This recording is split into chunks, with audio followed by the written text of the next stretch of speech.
just want to get to the office and go one-on-one. Yeah. Come on, make his ass work down here. He's looking out. We got to get back. He hauling ass. I ain't trying to be down there on a poster, dog. I ain't jumping with him, so nah.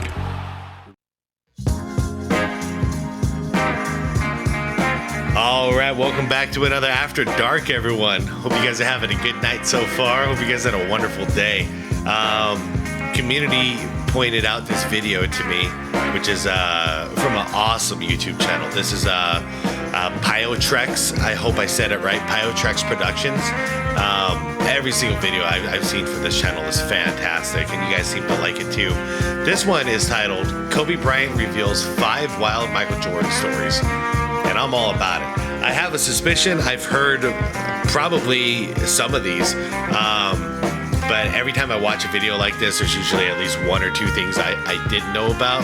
And the relationship between Kobe and MJ is always going to be probably my favorite basketball story of all time, especially since I was not in the know that's what was going on. And I used to be mad at Kobe for emulating Jordan so much.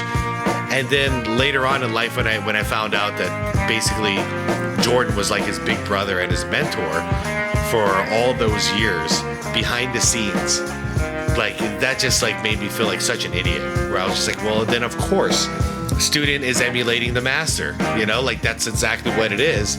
And students, he sought out Jordan for, you know, that kind of apprenticeship. So at that point, how could I be mad at Kobe for doing that? If anything, he's just doing MJ like respect and honor by doing something like that. Anyways, you guys, I wanted to check this out, and it's going to be a short one, but I think it's going to be a goodie. Anyways, I'm going to link the original video down below in the description like I always do. It's always there. You'll also see a list of channel members. Shout out to all of you guys. I appreciate you all. I think that's it, guys. Like the vid, and let's get to it. I'm just a young player coming into the league, and to be compared to, to a guy that's going on his 6th championship, it's kind of breathtaking. And Michael Jordan is somebody that I've always looked up to, and I want to play against him. Guard Michael Jordan, nothing can top that. I grew up watching Michael on TV. Now you got a chance to go face to face with him. You get a chance to really see and like touch and feel. I wanted to be the best big brother that I could be. Damn, I'll see you down the road. Cool. We communicate all the time. The person that inspired me the most. I don't think people really understand the amount of impact that he's had on me. I tell you, like when I was in high school. And you were right. Kobe was right. I didn't understand. I didn't back then. I used to work out with the 76ers. I used to ask him, what's it like to guard Mike? I've seen this. Mike? You mean Black Jesus? I'm like, what the f? Black who? I'm like, I'm gonna call him Mike. That's his name. So the level of fear that he inspired in others was insane. And I would tell him, I said, when I face him, we're gonna go at it. The time at the Forum or wherever that was. Phil Jackson has been telling a story about you. You're young, you met Michael Jordan. Michael's out, he's been retired for a year, and he comes to a ball game, and I said, let's meet in, chairman's room after the game. I want you to talk to Kobe a little bit. I went and saw Phil Jackson in 1999 or maybe 2000. I don't know when Phil was here in LA. Phil had Michael come to the game and sat at the table. You remember that? The crazy thing is, so like on the court, he was already teaching Kobe stuff. Like we've seen that footage. And Kobe asking him like, how do you judge your defender? When you're in the post and your back is facing them. How do you assess what your defender is doing? And it started out on the court, but then it officially started here in 1999 when Jordan wasn't playing anymore. So I get in this room and he sits down and I walk in and Kobe's sitting there. So Phil asked Michael if he wasn't doing anything, just come by practice, maybe to want to play. The story's so good. And the first thing, I'm in a suit. First thing Kobe said, did you bring your shoes? He says that you told Michael Jordan that I could kick your ass one-on-one. Well, I mean, it's half true. And then when we walked out and we walked down the hall, Mike goes, I love that dude, man. He's a warrior. But his attitude to compete and play against someone he felt like he could enhance and improve his game. To me, that's what I loved about the kid. Years later, after I scored 81, he was barking at how I could never do it against him. And there's no way you're gonna score 80 on me. I would have fouled out, you know, we just would have went back and forth. And I normally try to stay pretty cool when it comes to MJ, because I look up to him so much. But on that particular occasion, I had to remind him that I did have 42 and 1/2 against him. That's the last time they played against each other, too. Oh, that was when it was time for MJ to retire. Oh, damn. Of course he has to bring that up to him. The first time I was getting ready to face Jordan, I had a teammate. He goes to me and said, hey, you want some advice? Whatever you do, don't look him in the eye. Wait, excuse me? Why the hell would I not look him in the eye? I don't think my teammate understood that I'm that too. Can't look me in the eye either, buddy. Everybody's talking about, and that's why Jordan respected him. Kobe Bryant and Michael Jordan. How flattering is it when Michael Jordan says he sees some of him in you? Well, that's cool. It's a great compliment. I just have to continue to work hard, be the best basketball player that I can possibly be. It's going to be a great challenge. We're one of the greatest players of all time. Against him for the first time at the United Center. This is a fun game for me. I learned a lot this game. A lot about how technically sound Michael was. Because it's one thing in watching him play, and then it's another thing in playing against him. Getting schooled for a baseline dunk the first time I matched up with him. That was like the coolest thing. I got thrown into the fire. Nice baseline spin move on me. I knew it was coming. He was just so strong. By the time I tried to body him off of me, he just swatted me away like a fly. Because I'd seen that spin move so many times, and then I knew he was going to do it. And the funny thing is, like, it doesn't look like he's going that fast. It's because it's not a flashy move. It's fundamentally sound. And Kobe started out as such a flashy player himself, but then if you see the second time that he was going to the finals 3 times and won 2, he looked like Jordan out there. He was slow, but just methodical. You know, just every movement had a purpose to it, and it was somehow unstoppable. But the timing on TV and then in person are 2 completely different things. Yeah. So he just spun right before I thought he was going to spin, and I was like, man, that was pretty cool. When I came to learn how to become the best basketball player in the world, and if I'm going to learn that, I got to learn from the best. And kids go to school to be doctors or lawyers or so forth and so on, and that's where they study. That's the place for them to study. My place to study is from the best. Yep. And, you know, when I was 18, my first year, he got the best of me a bunch of times. I was right there the next play. You're not intimidating me, I'm not going anywhere. And I think he saw that level of respect, because I think he was the same way at 18 years old. And that common bond is what I think, where our connection was built. I think so too. I grew up watching Michael on TV, and now you got a chance to go face to face with him. You get a chance to really see and like touch and feel.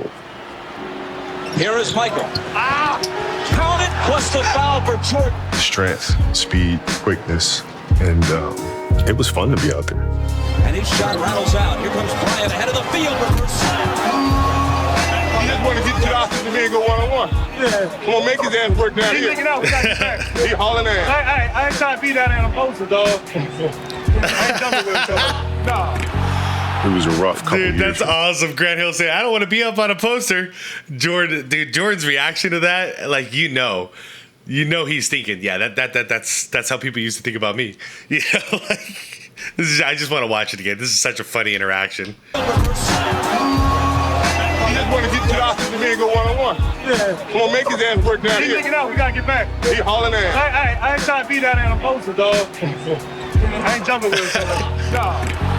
It was a rough couple years for me coming to the league, because at the time the league was so much older. It's not as young as it is today. Nobody was really thinking much of me. I was a kid that shot a bunch of air balls, you know what I mean? A great detailed answer. But on top of that, he said, if you ever need anything, give me a call. What player in your career did you learn the most from? Oh, Michael. Michael. For sure. Even though you never played together? For sure. He taught me a lot of stuff. Yeah, he was a great teacher and mentor for me.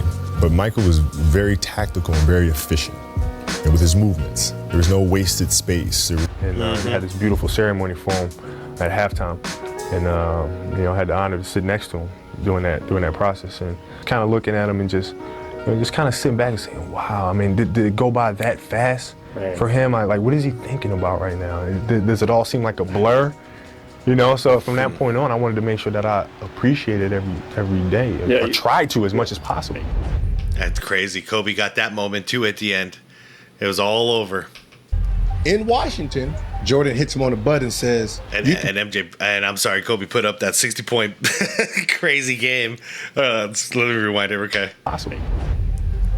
In Washington, Jordan hits him on the butt and says, you can put the shoes on, but you ain't gonna never fill them. The H, he had the H on, right? Yeah. Yeah. You're never gonna fill them. You're never gonna fill these shoes.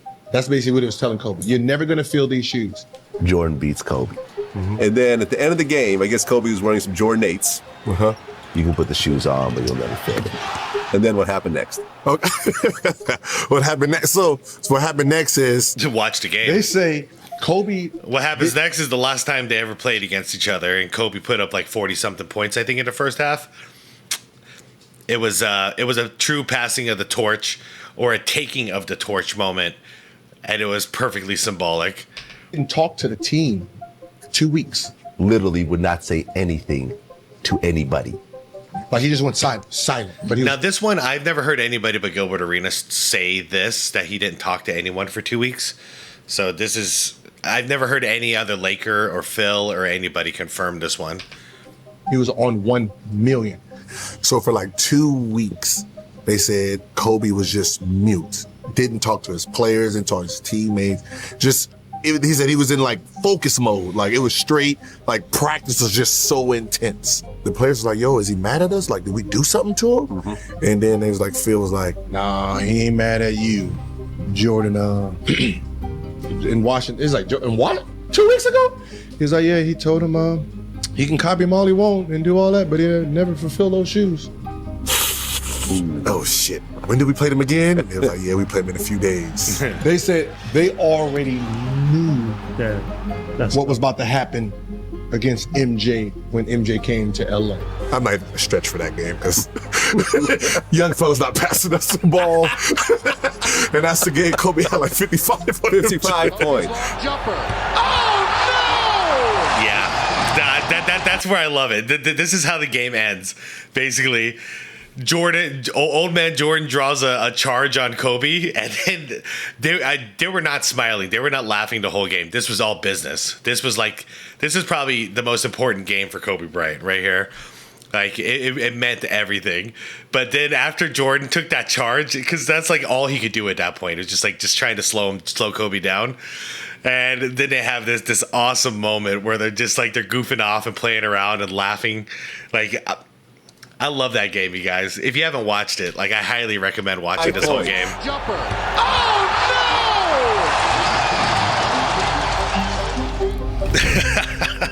Like, is Michael Jordan a friend of yours? He's a good mentor of mine. He's like a big brother. Maybe it surprised people that Kobe and I were very close friends. Yeah, it did. Kobe was my dear friend. He was like a little brother. Everyone always wanted to talk about the comparisons between he and I. You know, I truly hate having discussions about who would win one-on-one, and you're a fan saying, hey, Kobe, you beat Michael one-on-one. I feel like, yo, what you get from me is from him. I don't get 5 championships here without him, because he guided me so much and gave me so much great advice. That's a foul all day long. I know you ain't. Hey, you only got 3 now. I get 6. How do I get that foul? You only got 3 now. I can't say no. I'm gonna shut up and take it. The last time we had I love that at the end. All right, I'm gonna shut up and take it. That's why he wanted to get 7, man. That way he could talk as much trash as he wanted to freaking Jordan. I love it. He was talking about, you know, my year in 1991 versus your peak year. I would have kicked your ass. So I said, Mike, come on now, listen. Enjoy the salad. You know, but you both know that's not going to When you and Michael go out to dinner, who picked up the check at the end of that meal? Well, he does. He's big brother. Oh, he does? Okay. Big brother always picks it up. Is that how it works? That's how it works. I see. Oh, man. What a good video. Dude, Man, this video got me smiling. It got me hype. It got me almost to the point of tears multiple times whenever we see Jordan up on that stage. You know, at the celebration of life. God, man. Shoot. It's Well, this is why we celebrate the 23rd and the 24th over here, guys. This is why. Those two, they're just, in my mind, they're going to be forever linked. You know, Kobe was the guy that I think Jordan was searching for all along.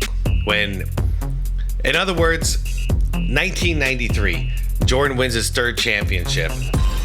If Kobe Bryant is in the league, Jordan's not retiring. Because at that point, he would be thinking, no, I got to outdo this guy. You know, I got to keep bringing it and keep doing it, or else this guy's going to have a better legacy than me. But he didn't have a guy like Kobe until later on in his career. And Jordan was just stacking rings at that point until he passed the baton.